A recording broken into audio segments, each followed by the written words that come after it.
Hi, I'm Richard Lloyd Jones. I've been producing a podcast for about 3, maybe it's even 4 years, if it could be that, called Thinking with Somebody Else's Head. And we've been doing that as a podcast now and talking here from the International Society of Analytical Trilogy in Sao Paulo, Brazil, from this studio where you see me sitting now. And people all around the world have been downloading this, and I think this is a wonderful opportunity for you to learn more about Dr. Norberto Keppe's incredible work of analytical trilogy. But I've been thinking also that it would be very, very nice to get something onto video. Because, YouTube is exploding. There are so many sites where you can put videos, and I thought it would be really, really great to inaugurate something here in terms of doing the work that we do, the interviews we do, and photographing them, filming them, putting them onto YouTube in some sort of form for you to actually see what we look like, and also there's a different energy from video. So that's what we're going to do now. We're going to start this process of a Trilogy Channel and inaugurate it today with my dear friend and colleague, Dr. Claudia Bernhardt-Pacheco. And I think where we should start with this is just looking at the question of the pathology of power, because this is something that has not been understood or studied particularly well ever. And now with Dr. Keppe's science, we can really take a good, hard look at the pathology of power. So let's start there and see where it takes us in our inaugural Trilogy Channel publication broadcast with Dr. Claudia Bernhardt-Pacheco. Hi. Hello, Jones. Listen, I was looking at your incredible book, The American Drug Multinational. This is a bomb. Yes, it is. Dr. Keppe's book, Liberation of the People, is Another a bomb. bomb. Another bomb. There are bombs all over the place in Dr. Keppe's work. In this book, you say, we have to be careful of the criminals, highly dangerous, who have infiltrated communities and public bodies, such as the government, the legal system, the police, the churches, the schools, mainly in positions of economic and public power. They are much more dangerous than the drugs which they distribute. They are the psychotics and psychopaths described in the book Liberation of the People, The Pathology of Power, Keppe, Pacheco, and others, who act like demons to destroy civilization. So that is a huge bomb, and maybe we should start there. What is Dr. Keppe talking about? What are you talking about? What is the purpose for raising this at this time in our civilization today?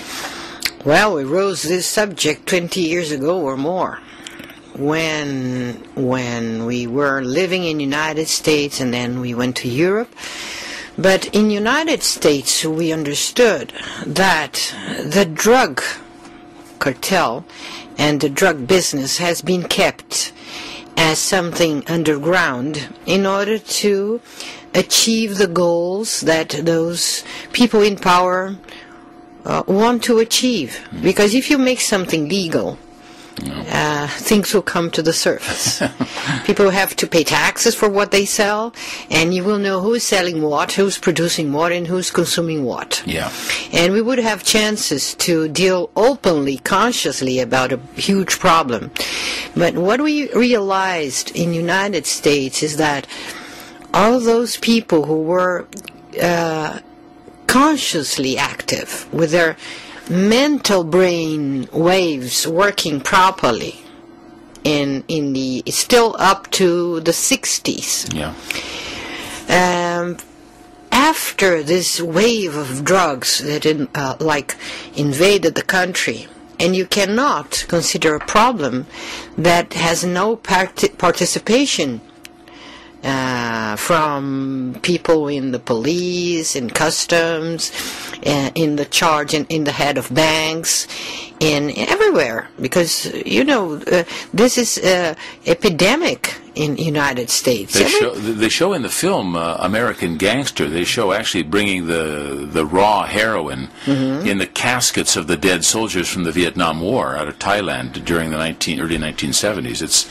It's shown right there in the movie, so it's pretty clear this is happening. There's a collusion somehow with the powerful. Absolutely, yeah, absolutely. Clear. Only stupid people don't see this. Yes. And if they would open the accounts, really open the accounts of all this money that is laundered in United States banks, not only United States, now in all over the world, Bahamas, and we had that small country, my God, at the side of Iraq, when they started the war in the Gulf. Yeah. They have a small country there. Kuwait. Yeah, Kuwait. Okay. The oil so company. Kuwait is like when they speak in French, la plaque tournante, where people put the money of the drugs, and then they launder the money, and all that money goes like. So everything is a big casino, and the money that comes from drugs and the trafficking of arms is huge all over the world. Yeah. So this is a traffic of death. And people are not only killing very young people. They sell drugs in front of elementary schools. They put people under this the toxic dependency very early, in early stages. Yeah. So one of the most important things is that they want, as they did in those times where Mafia dominated Chicago, when the alcohol was forbidden. Yeah. Prohibition. Prohibition. So the same thing happens now. Do you know there were a lot of Canadians who made a lot of money during Prohibition? They were shipping So now they're alcohol over the doing border. out of drugs, which is even more effective. I just wanted to say, Claudia, when we're talking about this, I can always feel, because, I've been here in Brazil 9 years now, but when I first came, this idea that there was such an organized level of corruption in the power structures of the first world was hard to understand. I sort of knew there was something strange, something was not good, something was rotten, but I didn't understand the extent of it. Mm-hmm. And I remember a conversation you had with a Dutch guy here in Brazil fairly recently. Mm-hmm. We mentioned it in one of the radio podcasts we did, where he was saying, but there's so much corruption in Brazil, there's so much drug trafficking going through Brazil and going through Colombia, and we've got to stop the drug trafficking there. And you said, but wait a minute, where are the drugs going? Mm-hmm. They're not being used by Colombians. Mm-hmm. They're not even being used much by Brazilians. Those drugs are going through those ports. And going where? Mm-hmm. They're going to Rotterdam, through the ports of Holland. And so this is important. The first world really needs to wake up to what's going on in this terms, question of pathology of power. And when you speak about waking up, here comes the core of the problem. Yeah. Because in the 60s, you saw like generations of Americans, North Americans, South Americans, Europeans wakening up to what they have been living and dying for. And they decided that they were not anymore willing to go to war in Vietnam or anywhere else in the country just to fight for the economic, financial interest of the powerful. So when this started, people got afraid. People in power got really afraid because this energetic wave of consciousness was really threatening their pillars. And so people were starting to realize, as Keppe puts in his books, that democracy is something different from capitalism. Right. Leaving exploitation and speculation free, this freedom doesn't mean democracy. Democracy is a totally different thing. It's freedom of consciousness. It's freedom of rights, human rights.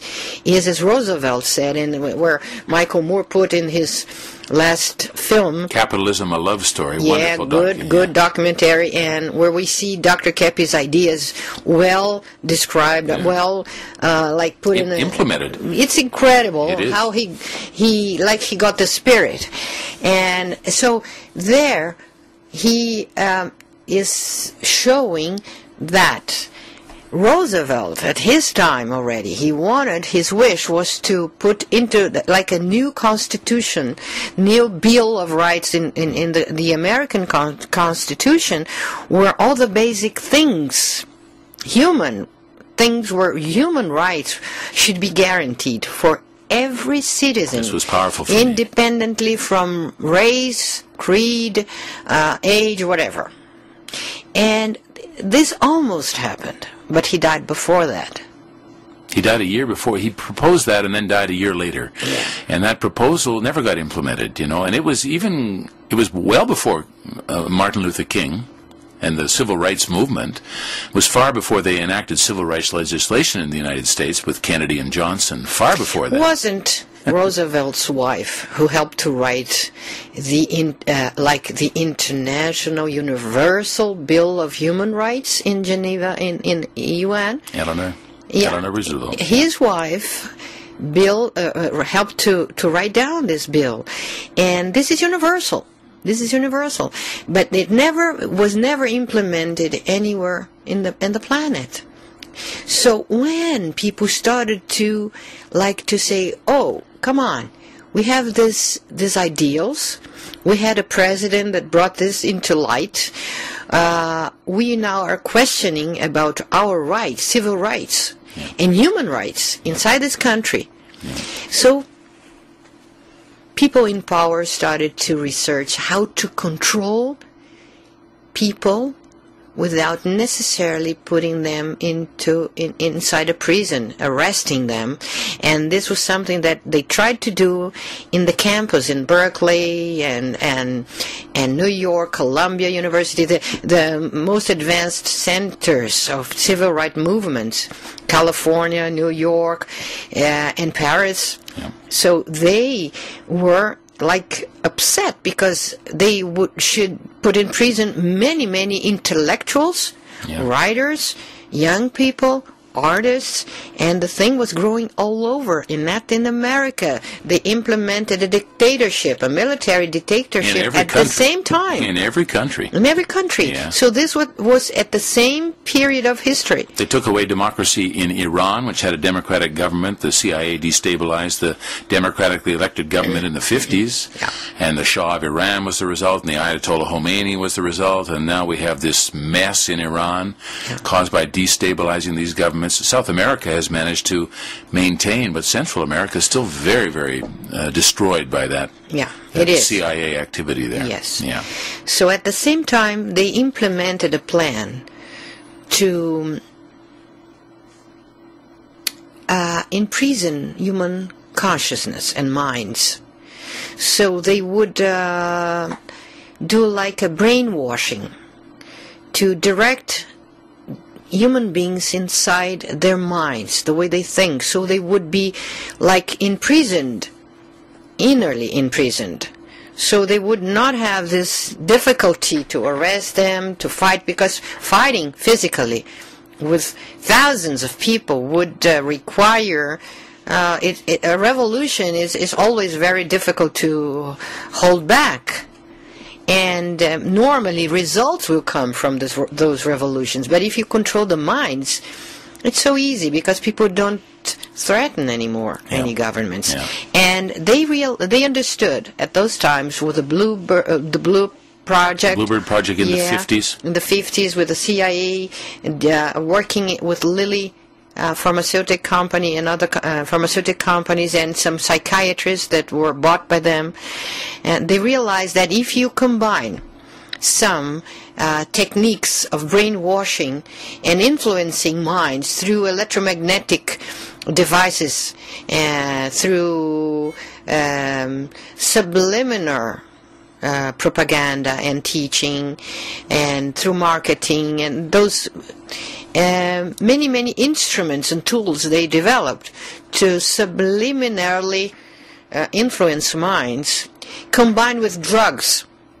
This would be the most effective way to numb the consciousness of people in the world. At the 20th century is the rise of public relations, and public relations is directly related to the rise of democracy. They were terrified of democracy, the powerful. Mm-hmm. They wanted a way to control it, so public relations, controlled by the corporations, by the government, is the way to influence people. And it's right there in the beginnings of public relations. Edward Bernays, the nephew of Freud, was the founder of public relations, and right there at the beginning, there's an intelligent few that need to control the thinking of the mass population. And they made it. And they did it. They did it.